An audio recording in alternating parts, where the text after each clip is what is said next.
Et vous êtes en direct sur radio27.be à l'écoute de Tous dans le même bateau qui aborde aujourd'hui la question du radicalisme. Pour débuter cette seconde partie, une première question que j'adresse aux intervenants. Nous avons vu au travers des différentes définitions que le radicalisme touche toutes les philosophies, tous les courants de pensée, religions. Alors, selon vous, quelles sont les raisons qui amènent des individus vers une attitude d'esprit aussi intransigeante? Madame Christelle Creus.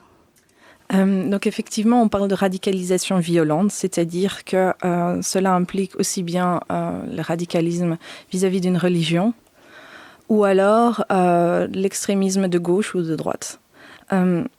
D'où est-ce que la problématique peut venir? Je crois qu'elle est très multiple et aussi transversale.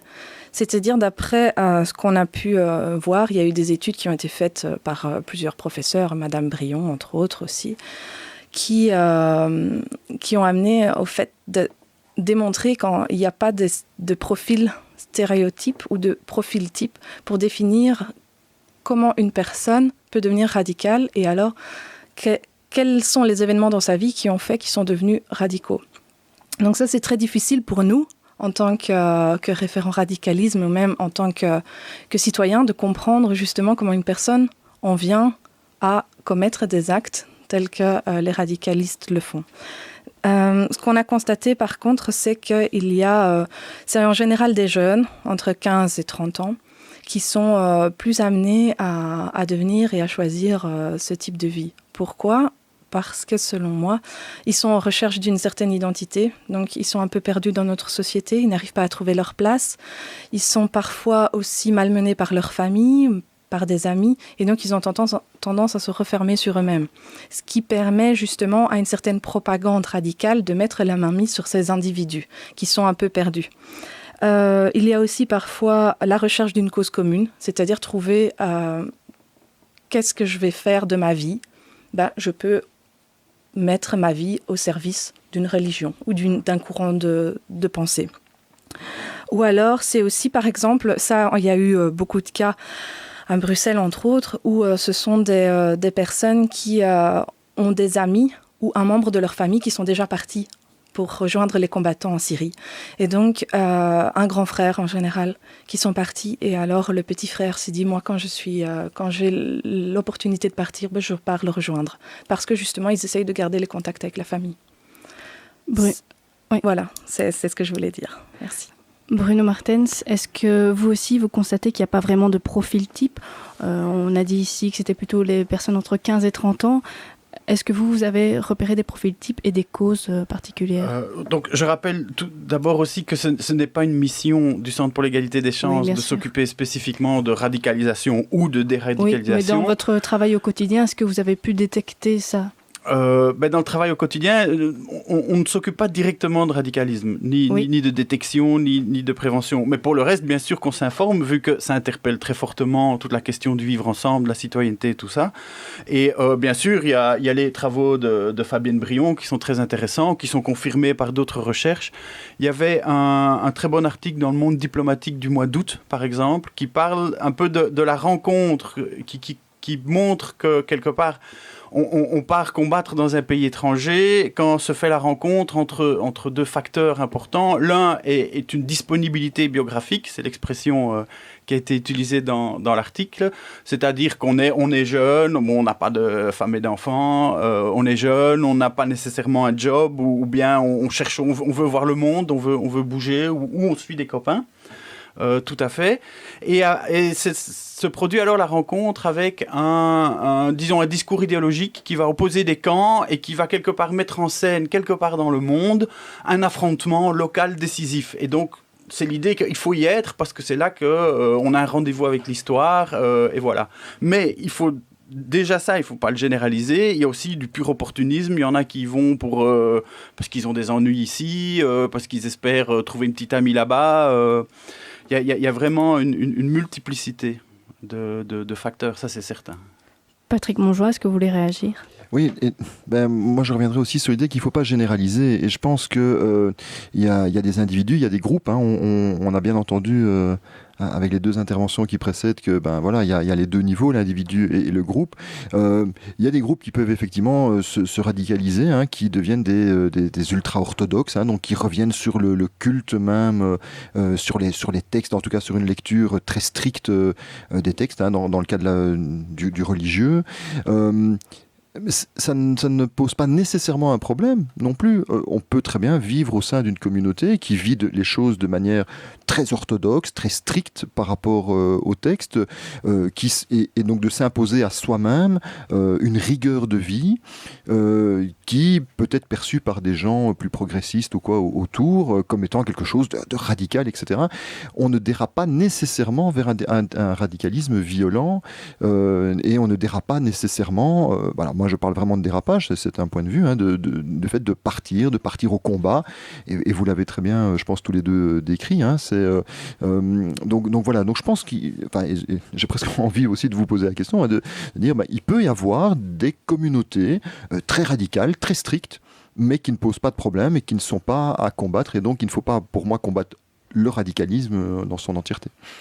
Bruno Martens, est-ce que vous pensez aussi que si le radicalisme reste dans le giron de la personne, ça ne posera pas de problème, pas besoin de le combattre? Ah oui, peut-être une précision alors. Le radicalisme comme pensée relève, mais là je parle bien du radicalisme non violent, qui n'incite pas à la violence, etc. Mais ça relève clairement de la liberté d'expression.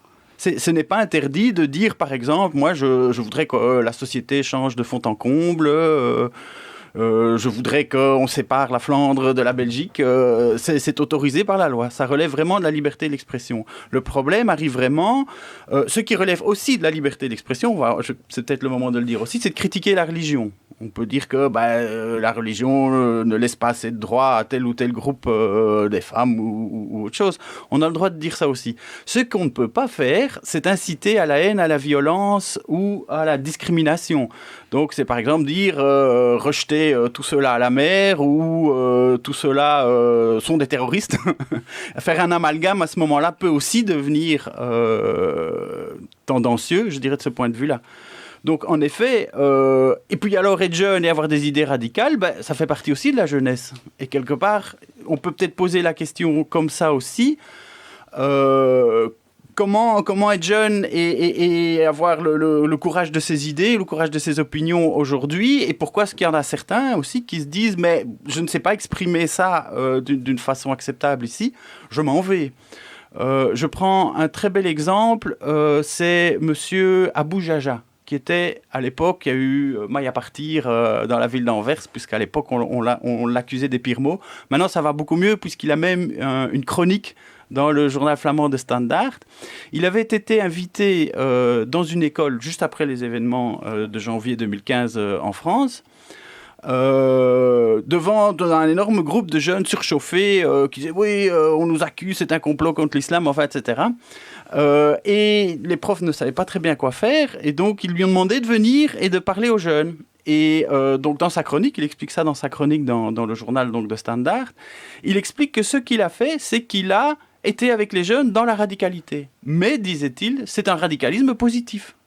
Et ce radicalisme positif, c'était aussi de reconnaître qu'il y a de l'injustice, il y a aussi de la justice bien sûr, tout n'est pas injustice, mais qu'il y a en tout cas de l'injustice dans le monde, que quand on regarde la géopolitique, en effet, c'est souvent 2 poids 2 mesures, quand on voit la politique des grandes puissances, et ça lui a permis de faire un débat assez passionné avec ces jeunes qui ont redemandé après, qui étaient donc au début tout à fait remontés, qui rejetaient complètement tout et qui à la fin voulaient continuer à discuter avec lui de certaines choses.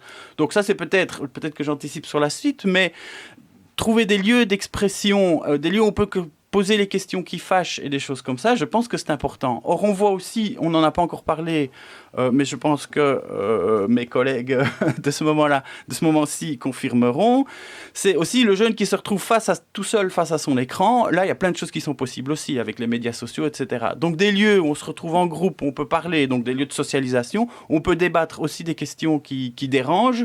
Je pense que c'est précieux aujourd'hui, on en a besoin. Et on en avait besoin depuis longtemps, je pense, tous ceux qui se sont impliqués déjà dans les mouvements de jeunesse, dans les maisons de jeunes et tout ça, le savent depuis très longtemps. Je vais prolonger ce que vous dites.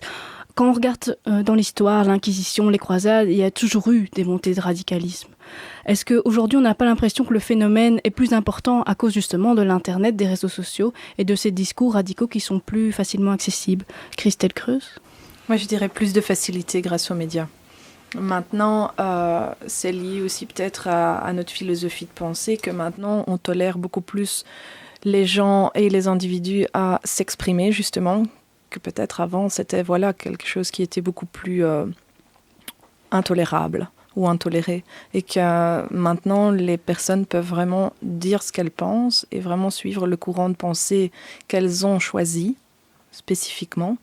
Et je crois que ça, c'est un sentiment personnel que j'ai. À force d'avoir trop de communication, nuit à la communication. Donc maintenant, on est influencé et on a de l'information à tout va. Et donc, c'est difficile, je crois, quand on est jeune, de pouvoir choisir vraiment quelque chose sans se laisser influencer. On est toujours influencé par ce qu'on voit ou par ce qu'on entend. Et ici, on voit et on entend beaucoup de choses, aussi bien des positives que des négatives. Donc maintenant, le reste, c'est lié à l'entourage, à la famille. Qu'est-ce qu'on a comme solution, quels sont les appuis, les modèles sur lesquels on peut se fixer et qu'on peut suivre. Et je crois que c'est là-dessus que la communication doit jouer, c'est-à-dire montrer les modèles qui sont un peu plus à suivre en démontrant ce qui est positif plus que le négatif. Or, pour le moment, qu'est-ce qu'on voit? On voit que du négatif constamment. Donc, c'est peut-être ça l'idée. Oui. Patrick Monjoie, une réaction? Oui, et clairement, et les réseaux sociaux, c'est quelque chose de compliqué à gérer parce qu'il y a énormément d'informations, et je suis entièrement d'accord, mais il y a énormément d'informations qui sont aussi, comme on dit, des fakes, qui sont donc des fausses informations. Et il n'y a pas nécessairement un réflexe, même parfois chez nous, d'aller vérifier l'information qu'on a été chercher. Et donc de recroiser cette information avec d'autres en se disant, tiens, finalement, et puis de se rendre compte que là, on est peut-être sur une fausse information. Et là probablement, mais on anticipe aussi, je pense, le reste du débat, c'est probablement un des lieux sur lesquels il faut agir. Et en tant qu'institution, de pouvoir aussi agir et de pouvoir aussi diffuser un autre type d'information pour contrebalancer. Mais il est puissant, il est extrêmement puissant, ce réseau social, parce qu'il est là, tout le temps, présent, qui permet aux jeunes de réagir, qu'ils soient dans la rue, à l'école, à la maison, ils continuent à rester en relation, et donc avec une ubiquité qui est assez fabuleuse, puisqu'ils sont avec un copain dans la rue, mais ils sont sur Facebook en même temps avec tout un réseau, et donc effectivement, il y a une influence, la pression du groupe continue à exister aussi tout le temps à travers ces réseaux sociaux. Christelle Creuse, vous voulez réagir?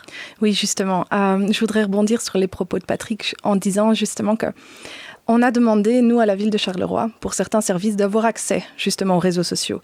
Parce que certains de nos services se sont rendus compte que, notamment chez nous, c'est JJD, ce qu'on appelle les jeunes jugés dérangeants, souhaitent avoir accès aux réseaux sociaux parce qu'eux travaillent avec les jeunes. Or, souvent, quand ils arrivent dans les quartiers pour parler avec les jeunes, ils ne sont pas au courant de certaines informations parce qu'ils n'ont pas accès, alors que c'est dans le cadre de leur travail. Donc là, je lance un message aux politiques. Le projet que nous avons mis en place justement via mon chef, si vous pouviez l'accepter, ce serait formidable parce que ça permettrait une avancée considérable, non seulement pour le phénomène de radicalisation violente, mais aussi dans le cadre d'autres phénomènes tels que justement la communication de certaines actions de quartier qu'on met en avant, qu'on pourrait mettre plus facilement en avant et qui seraient beaucoup plus visibles grâce justement à cet accès aux réseaux sociaux. Jessie, justement, en parlant de réseaux sociaux, est-ce que sur Facebook, on a des petites réactions de nos auditeurs? Oui, alors nous avons donc une réaction de Corentin Meurice qui parle du coup de gueule de Patrick. Donc il dit « C'est un pavé dans la mare avant l'heure. Le fait que l'islam soit la religion la plus associée au radicalisme n'est-elle pas le fait d'une surmédiatisation des actes terroristes perpétrés en son nom ? Peut-être ne parle-t-on pas assez d'autres actes tout aussi horribles qui sont arrivés en dehors de notre société occidentale ?» Patrick, vous voulez réagir? Alors oui, effectivement, donc, et ça rejoint bien le débat qu'on avait juste maintenant, les réseaux sociaux, l'information, les journaux prennent une place et donnent une place extrêmement importante à tout cela. On parlait aussi de ces réactions qu'on pourrait apparenter à des réactions affectives, et voilà, et donc on a là quelque chose, ça fait vendre, et le journal est aussi dans cette réalité-là, il faut pouvoir vendre du papier, vendre de l'information, être le premier à donner cette information, et donc on ne recule pas toujours, et donc on donne probablement une importance, et donc on fait réagir les gens sur cette notion affective, et donc on donne une place, oui, moi je pense, plus ou trop à l'islam. Je disais tout à l'heure, il y a des bouddhistes radicaux, donc ça paraît complètement fou de se dire, enfin les bouddhistes qui défendent quand même, c'est plutôt une philosophie de la paix, du calme, n'empêche, voilà, il y a des bouddhistes radicaux qui ont été jusqu'à massacrer des communautés musulmanes. On en parle très très peu ici dans nos journaux, c'est bien dommage, et voilà, et c'est pour ça que je disais l'importance aussi d'aller à la recherche d'autres informations pour croiser nos informations, et là je crois qu'en tant qu'institution on a un travail à faire de sensibilisation.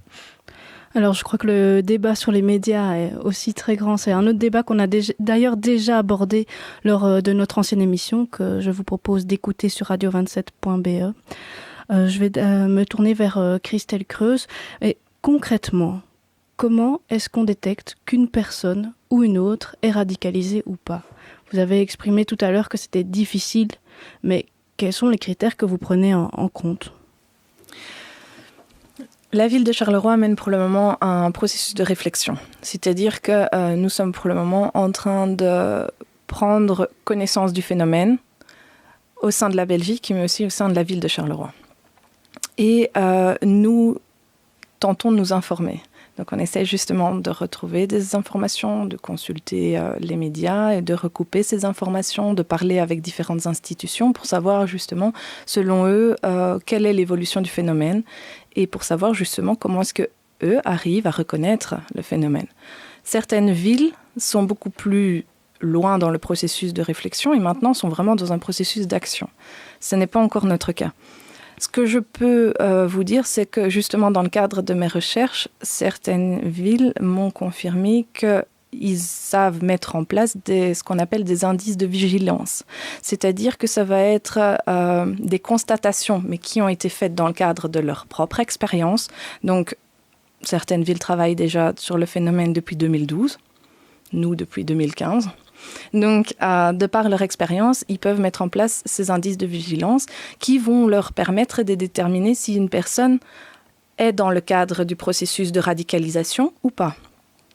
Pour le moment, au sein même de notre ville, j'ai pris connaissance de ces indices et je suis en train de les valider pour voir si justement c'est faisable de les utiliser chez nous ou pas. Parce qu'il faut savoir que chaque ville a une démographie différente, a une population différente, a même un processus de pensée et alors une institution différente. Donc il faut vraiment voir si je peux les appliquer chez nous ou pas. Donc c'est à l'étude pour le moment, mais ce qu'on a déjà pu constater, c'est que ce sont en général des personnes qui se referment sur elles-mêmes, donc c'est-à-dire qui vraiment se cloisonnent, par exemple chez eux, dans leur chambre, et alors qu'ils ne parlent qu'à certains individus et pas à d'autres. Donc ça, c'est déjà pour nous un indice en disant cette personne a tendance à se radicaliser ou pas.